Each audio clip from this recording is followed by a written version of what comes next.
शिव शंकर श्रीनिवास की रचना दादी आज आपके सामने सुनाने जा रही हूँ। बाबा, हाँ पोती, बोलो ना। डर लग रहा है। डर? हाँ बाबा। क्यों? डर क्यों? बाबा, हाँ बेटा बोलो ना, क्यों डर लग रहा है? मम्मा और पापा में फिर झगड़ा हुआ। कई दिन हो गए, बातचीत बंद है। दोनों अलग अलग ऑफिस जाते हैं। कार वैसे ही खड़ी रहती है, उस पर कोई नहीं चढ़ता है। दोनों अलग अलग होटलों में खाना खाकर घर आते हैं। मेरा खाना आया बनाती है, पापा उसे पैसे देते हैं। मम्मी मुझे बहुत पैसे देती है, मगर मैं पैसे नहीं लेती हूँ। बाबा, मैं पैसे लेकर क्या करूँगी? बाबा, मुझे डर लगता है। किस बात का डर? वह तो मैं नहीं समझ पा रही हूँ। रोती क्यों है? मत रो, चुप हो जा। तू रोएगी तो मैं भी रोने लगूँगा। बाबा, हाँ पोती। आप भी रोने लगे? नहीं पोती, मैं रो कहाँ रहा हूँ। धत पगली। बाबा की यह बात सुन लड़की रोते रोते हंसने लगती है। बाबा, हाँ पोती। आपका दादी माँ से झगड़ा क्यों नहीं होता? होता है, खूब होता है। नहीं होता है, वह झगड़ा नहीं है, आप मुझे बहका रहे हैं। विश्वेश्वर जी को लगा कि अगर पोती ने अब ऐसा ही कोई और सवाल पूछ लिया तो उनकी रुलाई जोर से फूट पड़ेगी। उन्होंने खुद को संभालते हुए कहा, अभी फ़ोन रखो, बाद में बात करेंगे। यह कहते हुए उन्होंने फ़ोन रख दिया। फ़ोन रखकर जब वे पीछे मुड़े तो उन्हें सामने वाले कमरे में पत्नी दिखाई दी। वह उन्हीं की तरफ देख रही थी। विश्वेश्वर जी उनके चेहरे पर छलछलाती करुणा देखकर डर गए। वे बाहर दालान की तरफ चले गए और एकांत में कुर्सी पर बैठ गए। इधर कुछ दिनों से स्वाति अर्थात उनकी वही पोती बार बार फ़ोन पर ऐसी ही बातें करती है। वे हर बार जैसे सारी बातें समझते हैं, कुछ पूछ लेते हैं। पूछने में उन्हें कष्ट होता है, पर हर बार कष्ट सहते हुए भी वे कुछ कुछ पूछते हैं।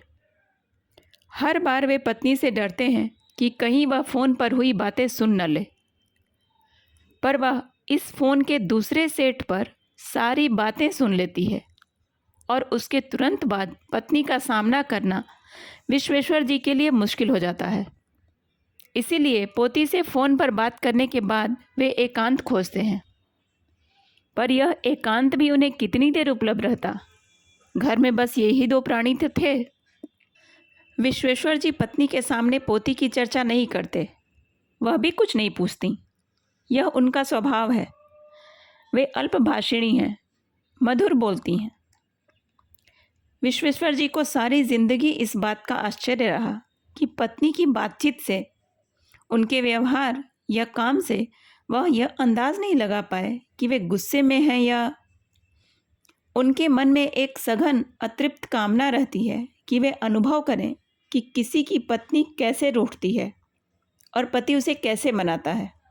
ओह, रूठी पत्नी को मनाने का अद्भुत आनंद है। वे उस आनंद से वंचित हैं। इसीलिए आज भी कभी कभी उन्हें मीठे से अरुचि हो जाती है। ऐसी मन स्थिति में वे दूध चीनी तक नहीं खाते। ऐसे समय वह करेला, पटुआ का साग, चैत से बैसाख तक बैंगन, नीम, मेथी का साग, तिलकोर के पत्तों के साथ आलू की भुजिया जैसी कड़वे स्वाद वाली सब्जियां खाना पसंद करते हैं। पति की ऐसी रुचि देखकर पत्नी मुस्कुराती रहती है। उस समय पत्नी की वह मुस्कुराहट उन्हें चीनी के दानों की तरह बहुत सख्त प्रतीत होती है। तब वे किसी किसी बात को लेकर पत्नी पर झुंझला उठते हैं, पर पत्नी पर उनकी इस झुंझलाहट का कोई असर नहीं होता। उन्हें वह सब कुछ सह जाने वाली धरती की तरह लगती हैं। वे उनके प्रति संवेदना से भर उठते हैं। फिर उन्हें मीठा अच्छा लगने लगता है। परंतु पत्नी का वह शांत, मुस्कुराता, चिरस्थायी भाव आजकल पोती की बातों के कारण अस्थिर हो गया है। इतना ही नहीं, पता नहीं आजकल क्या हो गया है कि फ़ोन पर पोती की बातें सुनकर या उस चिंता में अन्य समय भी पत्नी की आंखों में आंसू आ जाते थे। यह देख और अनुभव कर विश्वेश्वर जी डर जाते हैं, स्वभाव के प्रतिकूल चुप हो जाते हैं। ऐसा प्रतीत होता है जैसे दोनों के स्वभाव में विपरीत गुण आ रहे हों। यह विश्वेश्वर जी का स्वभाव है कि कोई भी बात उनके मन में टिक नहीं पाती। उनके मन की स्थिति वैसी ही होती है जैसे घुटने भर पानी में पोठी मछली तेजी से इधर उधर भागती रहती है। इस पर कभी कभी पत्नी कहती भी हैं, आपको तो बस कुछ सुनने भर की देर है, और इसी में वे पत्नी को चिढ़ाने का पूरा आनंद उठाने का कोशिश करते हैं। वे करें भी तो क्या, इससे ज़्यादा वो बोलेंगी नहीं, न ही अपने हाव भाव से ऐसा मनोभाव प्रकट होने देंगी। किसी को चिढ़ाकर मज़ा लेने की आदत तो विश्वेश्वर जी को बचपन से ही है। उन्हें याद आते हैं बचपन के दिन। वे बच्चे थे, सभी भाई बहन खाना खाने साथ बैठते थे। जिस दिन मछली भात बनता था उस दिन का मज़ा ही कुछ और था। साथ साथ बैठकर खाते थे। विश्वेश्वर जी भात और मछली की तरी खाते और मछली का टुकड़ा बचा कर रखते।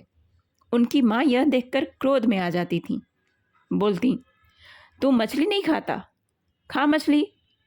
वह जिद पकड़ लेती। पिता सुनते तो बोलते, क्या हुआ, मछली अच्छी नहीं लगती क्या? अच्छी क्यों नहीं लगेगी, जब सभी खा लेंगे तब यह खाना शुरू करेगा। ओह, जिस तरह खाता है खाने दो, आप नहीं समझेंगे क्या? बाद में खा खा कर यह सबको चिढ़ाना शुरू करेगा। पिता हंसने लगते, बोलते, लड़का शैतान है। वैसे बचपन में मैं भी यही करता था। आप तो अब भी ऐसा ही करते हैं। माँ मुस्कुराते हुए भी गुस्सा हो जाती। माँ के गुस्से पर पिता हंसते हंसते लोटपोट हो जाते थे। तब माँ का पारा और चढ़ता था। वे भी क्या दिन थे। विश्वेश्वर जी को वे दिन अच्छे लगते थे, विशेष रूप से तब जब माँ लाड़ से उन पर गुस्सा करती तो विश्वेश्वर जी भी पिता के साथ हंसने लगते थे। माँ क्रुद्ध होकर उन्हें एक चांटा जड़ देती थी, पर इन्हें चोट कहाँ लगती थी। वे तो खी करते हुए हंसते हुए माँ से दूर भाग जाते थे। उन्हें जीवन के वे पल अब भी याद हैं, और वे स्मृतियाँ आज भी मन को आनंद और करुणा से भर देती हैं। वे स्वयं में महसूस करते हैं कि चिढ़ाने की उनकी बचपन की आदत अब भी उनमें मौजूद है, पर अभी वे पोती की बातें और उसकी जीवन दशा सोचकर विचलित हो रहे हैं। इस विचलन में दोनों का स्वभाव अपने अपने मूल स्वभाव से विपरीत होता जा रहा है। अर्थात पत्नी मुखर हो रही है और वे खुद अल्पभाषी। उन्हें याद आया, कुछ दिन पहले बेटे के घर मुंबई गए थे। रविवार का दिन था। बेटा सुमित कहीं गया हुआ था। बहू चित्रा अपने कमरे में कुछ काम कर रही थी। विश्वेश्वर जी कोई किताब पढ़ रहे थे। पत्नी पलंग पर लेटी हुई पोती स्वाति से बातचीत में व्यस्त थी। स्वाति उनके सीने पर हाथ रखकर बोली, दादी माँ, मैं आपकी बेटी नहीं हूँ, मैं तो मम्मी की बेटी हूँ, आपके बेटे की बेटी। नहीं रे, तू तो मेरी बेटी है। बेटे की बेटी भी तो बेटी ही हुई ना। नहीं, मैं आपकी पोती हूँ, पर बेटी से भी ज़्यादा लाडली है। दादी माँ, मैं आपके पास रहूँगी, खूब पढ़ूँगी, अच्छा रिजल्ट दूँगी। अगर तू मेरे पास रहेगी तो तुम्हारे माता पिता के पास कौन रहेगी? कोई नहीं, कहते हुए स्वाति की रुलाई छूट गई। उस समय उन्होंने अनुभव किया था कि स्वाति के साथ साथ उसकी दादी की आंखें भी आंसुओं से भीग गई थी। चित्रा ऐसी क्यों है? ऑफिस जाती है, पर वहाँ से आने के बाद बच्चे पर ध्यान क्यों नहीं देती? स्वाति के दादा भी तो नौकरी करते थे, किस तरह बच्चों से घुले मिले रहते थे। यह ठीक है कि स्वाति के माता पिता उसकी सारी ज़रूरतें पूरी करते हैं, पर बच्चों को हमेशा यह एहसास होते रहना चाहिए कि उसे अपने माता पिता का भरपूर प्यार मिला है। ऐसी अनुभूति स्वाति क्यों नहीं कर पाती? इसका यह अर्थ है कि चित्रा में कोई कमी है, सुमित में भी है। ऐसा क्यों? ऐसा सोचते हुए विश्वेश्वर जी पोती और दादी की तरफ देखने लगे थे। उस समय दोनों अपनी बातों में मशगूल थीं और अपनी बातचीत में हंसते हंसते लोटपोट हो रही थीं। दादी पोती की बातचीत से विश्वेश्वर जी आनंद विभोर हो रहे थे और वे पढ़ना छोड़कर उधर ही देख रहे थे। आनंद में बाधा तब पड़ी जब पोती ने दादी माँ से पूछा था, दादी माँ, आप मेरी मम्मी क्यों नहीं हुई? पोती के इस प्रश्न से विश्वेश्वर जी चौंक गए थे। आनंद में डूबी उनकी पत्नी भी इस सवाल से उलझ गईं। विश्वेश्वर जी ने पत्नी की इस मनस्थिति को भांप लिया था। मन का प्रवाह मानो किसी बांध में फंस गया। उनका मन भी पोती के प्रति करुणा, दुख और ममत्व से भर गया था। उनके मन में बेटे और बहू के प्रति क्षोभ भी उत्पन्न हुआ था। उस दिन यही सब सोचते हुए और पिछली बातों को याद करते हुए विश्वेश्वर जी एकांत में एक कुर्सी पर बैठे थे। पर उसके 2 दिन बाद विश्वेश्वर जी की हालत बहुत खराब हो गई थी। फ़ोन की घंटी बजी। उन्होंने खुद फ़ोन उठाया था। हेलो। स्वाति बिना कुछ बोले रोए जा रही थी। क्यों रोती हो? क्या हुआ? बाबा। हाँ पोती। बाबा। हाँ हाँ बोलो बेटा, बोलो ना। पापा मम्मी मुझे हॉस्टल भेज रहे हैं। तो क्या हुआ? हॉस्टल बहुत अच्छा होता है। उसमें अपने स्कूल के सभी बच्चे होते हैं। वहाँ तुम्हारा मन लगेगा। नहीं बाबा, बोलते हुए स्वाति झुंझला रही थी। क्यों? तुम तो होशियार हो। आप मम्मी पापा में मेल करा देंगे तब मैं हॉस्टल में रहूँगी। स्वाति खूब ज़ोर से चिल्लाते हुए फ़ोन पर बोली। पोती की बात से विश्वेश्वर जी स्तब्ध हो उठे, किंतु वे तब चौंक गए जब दूसरे सेट से उनकी पत्नी अपनी पोती से कह रही थी, बेटी तुम मेरे साथ रहोगी। मैं आपकी बेटी नहीं पोती हूँ। हाँ, लेकिन बेटी भी हो। मैं तुम्हारी भी माँ हूँ, तुम्हारी बड़ी माँ। हम लोग अपनी दादी को बड़ी माँ कहते थे। दादी की बात सुनकर स्वाति का रोना हंसी में बदलने लगा था। वह बोली, दादी माँ आप ठगती हैं? नहीं, ठगती नहीं बेटा। जब तक तुम्हारी पढ़ाई चलती रहेगी मैं और तुम्हारे बाबा मुंबई में ही रहेंगे।